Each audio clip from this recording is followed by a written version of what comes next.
Napisyo na guys. Dali din tayo. Biglang hinili. Yun pwede na.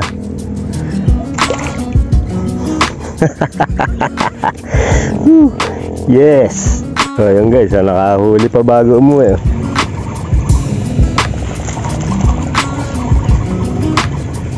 Dali pa bago umuwi. Ayun yes. Ito guys, may strike. Hawak-hawak ko lang yung rad ko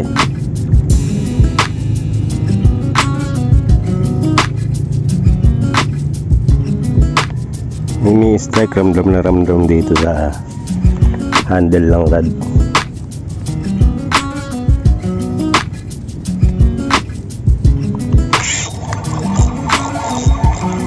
Ito mga idol, may huli tayo. Sabi na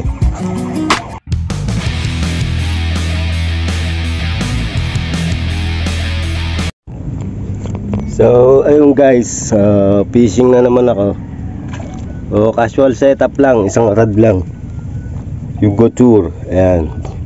Bagong punas, kaya sobrang kinis, pati yung reel natin. Tapos yung setup ko,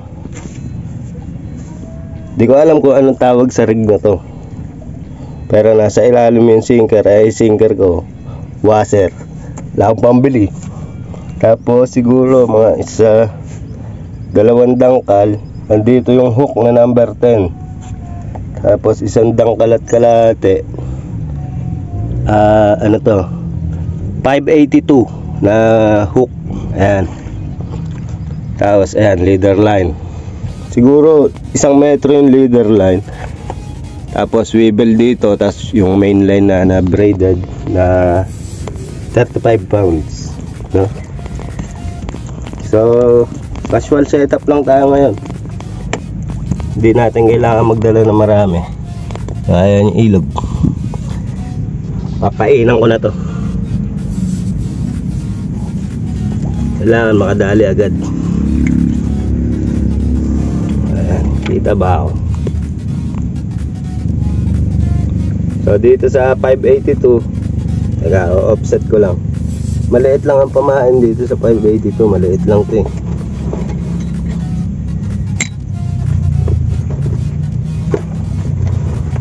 Here's my pliers.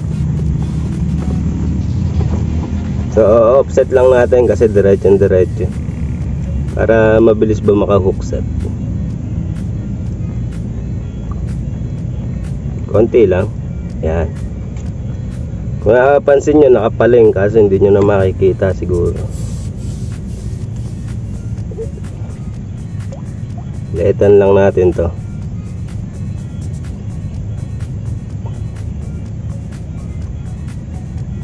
Kaya maliit yung hook nito kasi maliit lang yung target fish ko. Wala akong dalang medium heavy na setup. So ayan lang ang dala ko. Couture medium. Gusto ko nga ultralight kaso kailangan natin ng budget para doon.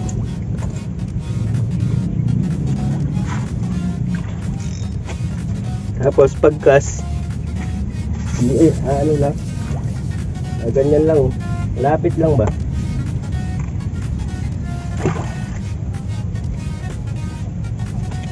Tapos walang stand, walang bell, kasi nga casual tayo. Ayan, ganyan lang, lalapag mo lang. Ganyan lang ang casual setup kapag fishing, walang stand, no? Pag gumalaw yung tip, hawakan mo na agad yung rod mo kasi mawawalan ka ng fishing rod sigurado. Hintayin na lang tayo may kumagat dito. Ito nga pala pamain ko, masa. Kan kalupa pa. Ayan dito, andyan nga mailagay. Ayan na, may strike na mga idol. May strike na guys.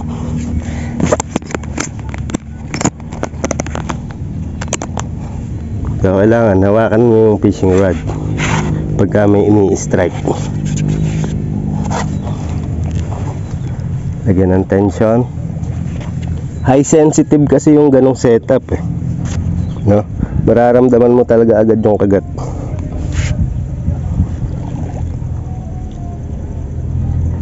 So hindi tinuluyan.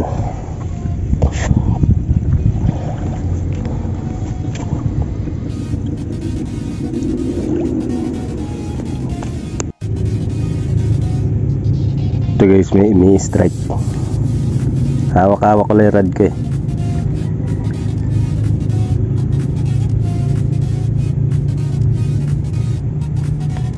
May strike, ramdam na ramdam dito sa handle ng rod.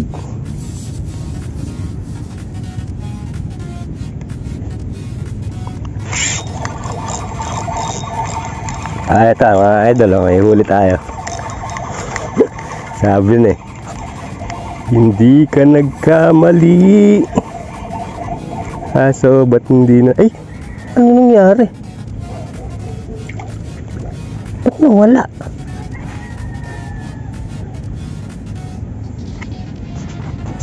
Nawala guys. Bigat-bigat ng paghili. Siguro dito sa maliit na hook na to. Kaso kailangan ko kasi may maliit ako eh. Gusto kong humuli ng maliliit na isda.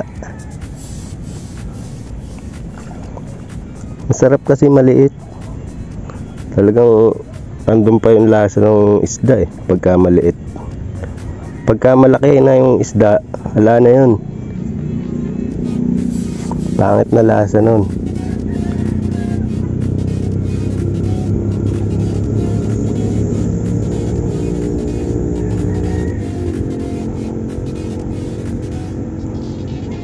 Ano ba yan? Kaumay naman.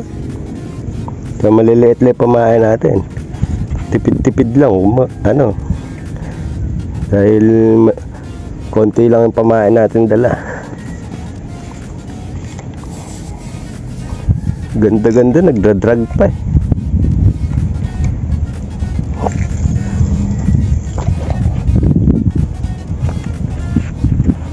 Isa pa.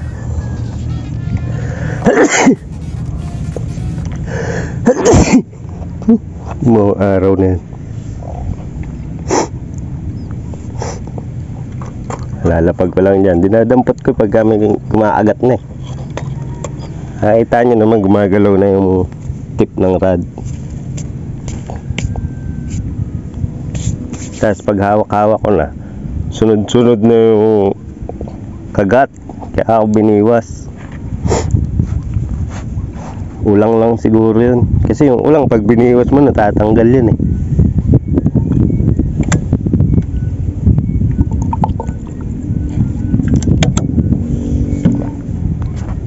Na-strike na naman oh. Hindi pa kasi na-invento yung camera na ano eh, yung mararamdaman nyo yung feeling. Puro strike. So ayan, makita nyo gumagalaw yung tip natin. Pag nauso siguro yung rod na yun, ay yung rod, yung camera na gagalaw de, yun o, laki o, laki ng pasag dun o. Ayan o, ini-strikean tayo. Oh oh oh, kita nyo yan. Lapit pa natin. Kita nyo ba gumagalaw yung tip? So ayaw isubo. Ibig sabihin maliit talaga yung isda. Ayan o. Inuunti-unti, tinitikman-tikman lang yung pamain.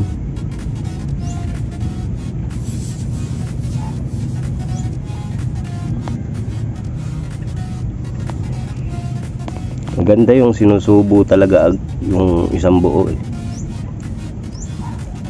Pagka ganon, huli agad eh. Walang kawala yun pagka sinubo niya agad yun ng buo. Hindi yung ganyan, i-hook set mo pa yan pagka ganyan eh. Talagang papakiramdaman mo yung isda. Pagka kinakagat-kagat niya yung pamain, ang babanatan ng biwas. So hindi ko alam kung saan pumesto yung mga kasama kong last video. Kahapon lang yun eh. Doon kami nung nakapwesto. So kung nandun sila, hayaan mo sila dun. Ayoko nung may kasama. Gusto ko solo lang talaga ako. Solo fishing is my best.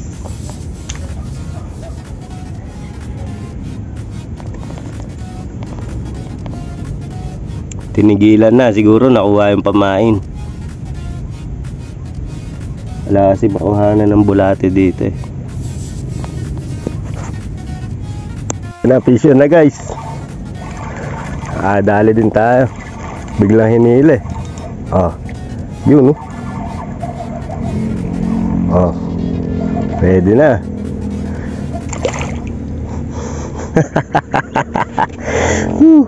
Yes. Ganda na to. Ganda na size nito. Kikip na kita.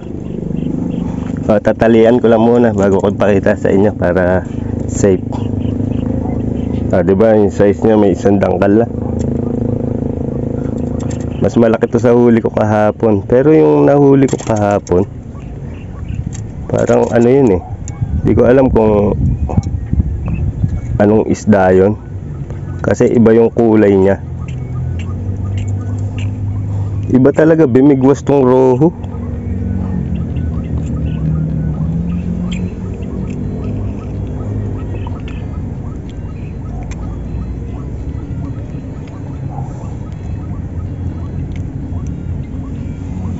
Ayan. Kumain pa si Gago.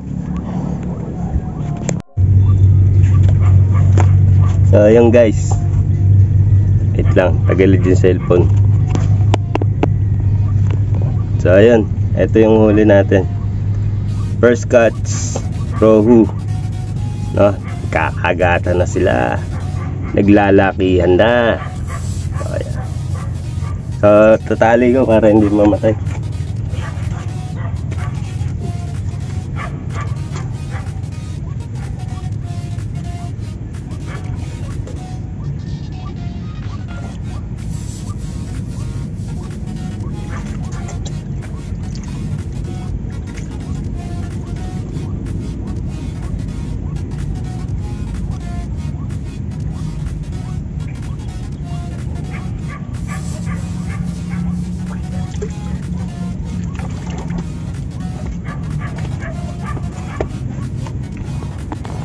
So yun, ayos, may isang isda na tayo. Dito siya kumagato, diba? Siguro pagka malaki-laki, kaya nang unatin yung hook ko na yan. Papainan pa natin yan. Baka sakali dito tayo makadami.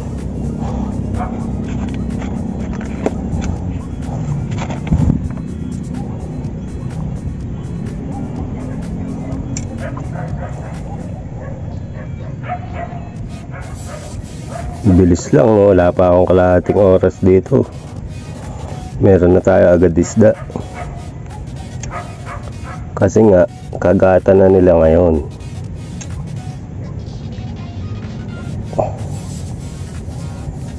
Sa 582, konti lang nilalagay kong pain. Matakpan lang ba yung taga? Kasi maliliit lang talaga hinuhuli ko dito sa 582. Ayan. Tapos ito yung number 10. Mas malaki siya ng konti yung pamain. So nakaupo lang ako mag-cast. Dito lang ako, sitting like a king, then cast. So side cast lang, ganyan lang ginagawa ko.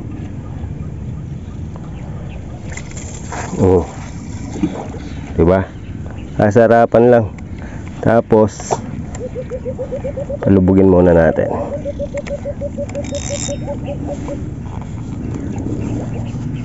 Tapos pinatong ko lang dito yung rod. Yan. Let's go. Biglang biniwas eh. Hindi lang ganun. Ang buti nakasag ko sa bato.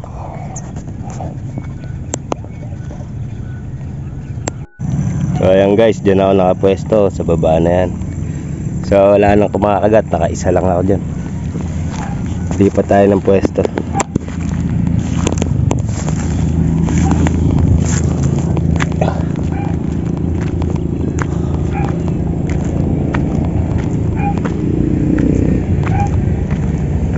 May isda ako sa rad. Gusto ko lang sa rad na to, magaan. Madali talagang bitbitin. Doon tayo pwesto sa may batuhan na yan. Yan.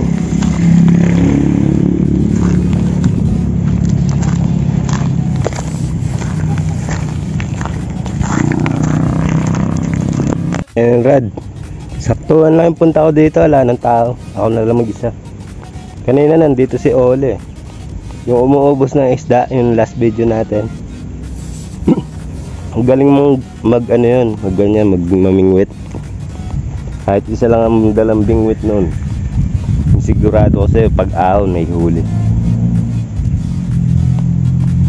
Pare-parehas lang naman kami ng pamain. Magkakatabi lang din kami ng pinupukulan.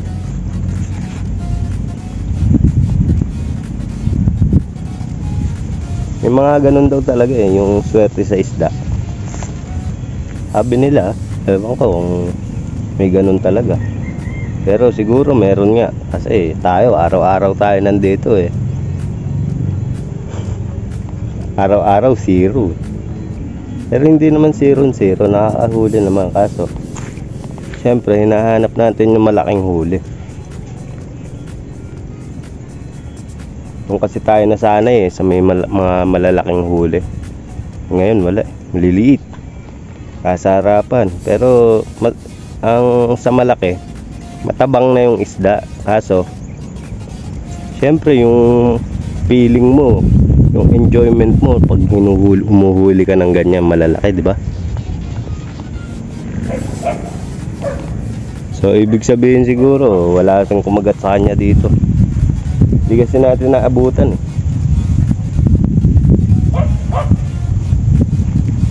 Malis agad.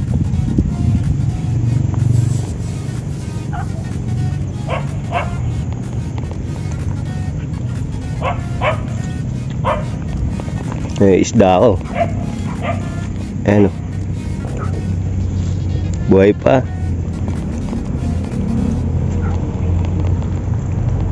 So hintayin nyo, malapit na ako mag night fishing, no? Night fishing sa gabi. Bibili lang tayo ng mga kailangan nating gadget, mga ilaw. Kulang tayo sa ilaw eh. May mga ilaw ako doon kaso kulang yun. Gusto ko makapagbigay pa rin ako sa inyo ng magandang magandang video. Ayoko ng puro boses lang tapos walang nakikita. Maganda syempre yung makikita nyo ako, makikita nyo yung fishing rod, tapos kung may huli makikita nyo rin yung huli syempre. Hindi yung puro boses lang. Daming isda oh. Hindi ko alam kung anong isda yan eh, iba itsura eh. Ngayon lang ako nakakita nyan. Kulay green. Kulay green siya na malaki ulo. Kumakagat din sa pamingwit. Pero hindi ko alam kung ano kung anong tamang tawag dyan Mukha siyang rohu na malaki yung ulo. Tapos kulay green yung kaliskis. So kung alam nyo yun, comment nyo naman kasi bago dito sa ilog namin.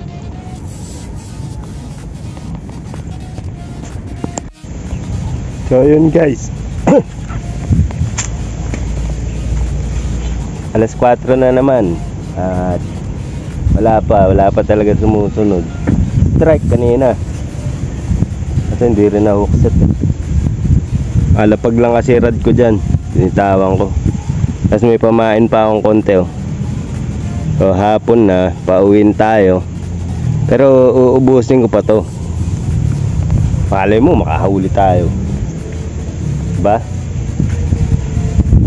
Madalas nangyayari sa akin yun eh. Yung huling pamain na lang, humuhuli pa. Siyempre dito muna tayo. Kaya naman tayong gagawin sa bahay. O sana makahuli tong last bait natin. Konti lang kasi tinimpla ko. Ganyan lang. Siguro isang pandesal lang. Kasi ano, isang rod lang naman yung dala ko eh. Casual fishing nga eh. Casual. Sa makadali lang dyan, okay na ako. All goods na all goods. Ganda oh. Andyan tayo magta-thumbnail mamaya. Atong-tong tayo sa tubig.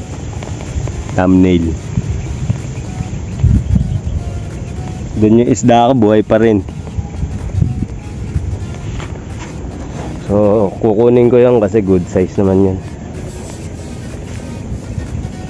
Ayun, lumalang-ilang yun. Hindi nyo kita no. Ayan, dami isda oh. Ay, ayan oh. Apakapal niyan guys.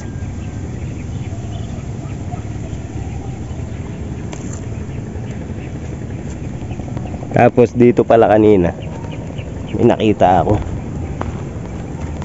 mga tilapia sa janitor, malaki. Binalibag ko nga janitor kasi hindi tinamaan. Diyan o. Diyan nakita nyo yung batong malapad na yan. Semento yan eh. Diyan ko nakita janitor. Napakalaki. Lumalaki pala ng ganun yung janitor. Kala ko normal size no, mga 100 dangkal na mahigit. Tanga na yung nakita ko doon, halimaw na yun talaga eh.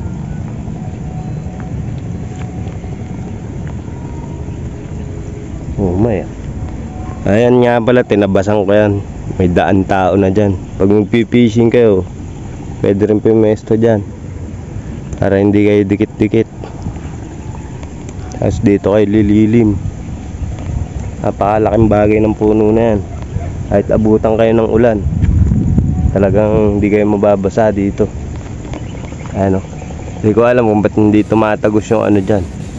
So ayan, basura na yan, dala ng bahayan. Wala tayong magagawa dyan.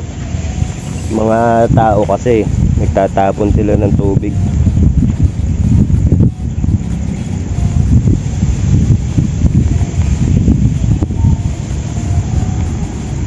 Kakakas ko lang yan eh. Tapos ito meron pa isang painan pa to. Maliliit lang yung hook nya, number 10. Dalawang number 10 saka isang 582. Kasi yung kasako kanina naputol, sumabit yung may tatlong washer. So pinalitan ko. O bukas ganun ulit na setup gagawin ko. Ayun, laki ng pumusag sa gilid. Janitor yun, basta ganun mahina yung pasag. Hindi naman lumulundag yun eh.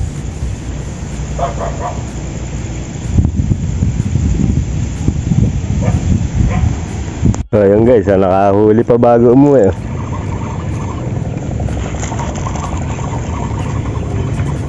Kadali pa bago umuwi. Ayun o. Yes. Sabi na nga ako eh. Yes, bangus. Naging dalawa yung isda ko.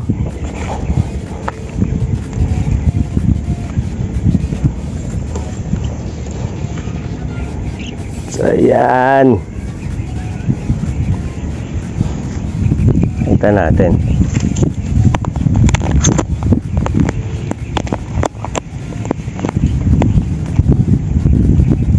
Sabi na makakadali pa last minute, di ba? Sabi ko sa inyo, last bait, makakadali pa tayo. So ayan, nakadali pa ng rohu, isang rohu. So dagdag sa thumbnail, dagdag sa thumbnail. Yan, rohu. So ayun guys, so wala na rin akong pamain. At syempre uwin tayo. So hanggang dito na lang itong video na to, no? Salamat sa panonood ninyong lahat. Ang ina, nabubulol ako Salamat po sa panonood ninyong lahat. Okay, bigkas ko na maayos ha. So yun, hanggang sa muli. Peace.